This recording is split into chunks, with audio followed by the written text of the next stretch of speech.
నుంచి తాను నీలో లీనమైనది ఆదిశక్తి ఆకృతి ఆద్రిజాత పార్వతి తానువైన ప్రాణధవుని చెంతకు చేరుకున్నది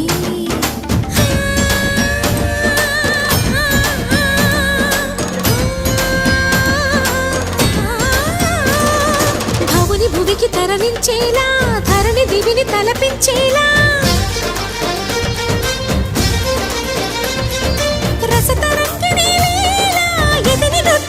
చేయగలిగే వేళ భరత వేదముగ నిరత నాట్యముగా కదిలిన పదమిది ఈశా